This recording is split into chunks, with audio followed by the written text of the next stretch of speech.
Halo semuanya, kenalin nama aku Andani dengan NIM E1C024148. Aku mahasiswi Universitas Mataram, Prodi Pendidikan Bahasa dan Sastra Indonesia.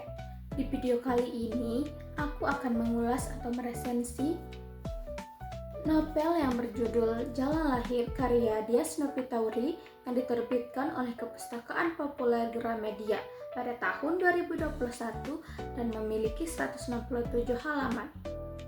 Novel Jalan Lahir ini menceritakan beberapa tokoh perempuan dari generasi dan latar belakang yang berbeda, yaitu ada Nastiti, Rukmini, Hanako, dan Ayaka.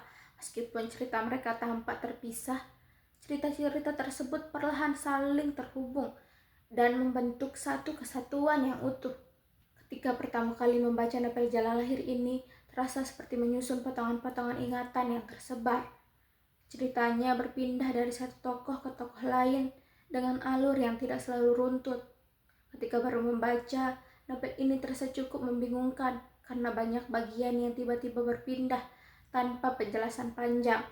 Salah satu kutipan yang menggambarkan gaya penceritaan novel ini yaitu darah terasa asin, bahkan pada indera pengecapku yang telah kebas karena terlalu banyak mengkonsumsi MSG. Aku tidak bisa berhenti. Nastiti kini telah berhenti bicara sama sekali. Namun, semakin dibaca, potongan-potongan cerita itu perlahan saling terhubung dan membentuk satu kesatuan yang utuh. Namun, disitulah letak kekuatan novel ini. Dias Nopitauri tidak hanya menyajikan cerita secara sederhana atau langsung, melainkan membiarkan pembaca mengikuti ingatan, luka, dan kehidupan tokoh-tokohnya secara perlahan. Alur yang pragmatis ini membuat novel ini terasa emosional, sekaligus menuntut kesabaran pembaca untuk memahami keseluruhan ceritanya. Tema yang diangkat dalam novel ini juga cukup berat. Novel ini membicarakan trauma, hubungan keluarga, tubuh perempuan, hingga seksualitas yang mempengaruhi kehidupan para tokohnya. Semua tema tersebut terasa dekat dengan kehidupan nyata, bukan? Karena ditampilkan melalui pengalaman batin para tokohnya, bukan sekadar konflik di atas permukaan saja. Kekuatan lain dari novel ini juga terletak pada penokohannya.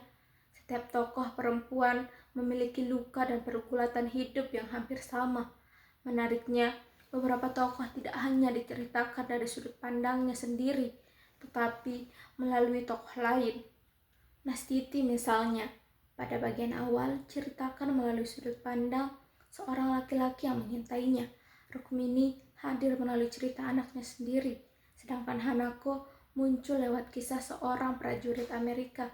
Sementara itu, Ayaka dihadirkan melalui cerita Dara.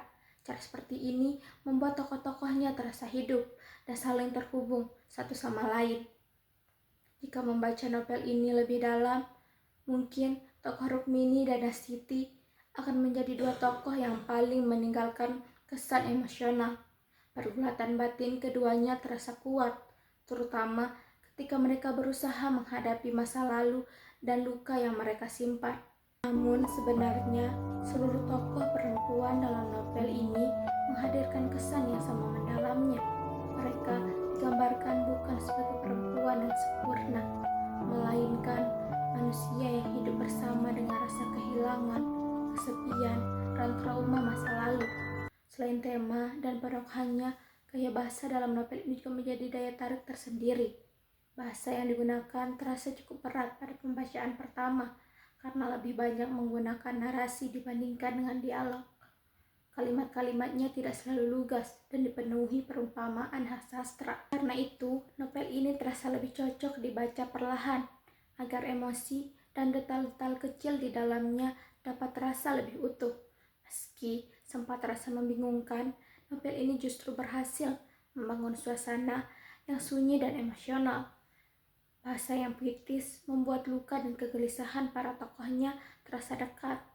Di beberapa bagian, novel ini juga terasa dekat dengan pembahasan feminisme karena memperlihatkan bagaimana perempuan hidup di tengah tekanan sosial, luka batin, dan usaha untuk memahami dirinya sendiri.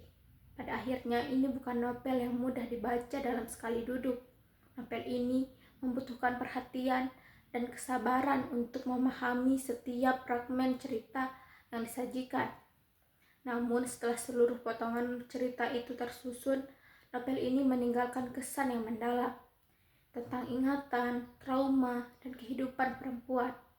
Jadi segitu saja ulasan aku atau resensi tentang novel Jalan Lahir ini. Jangan lupa untuk dibaca ya. Terima kasih ya sudah menonton. Bye-bye.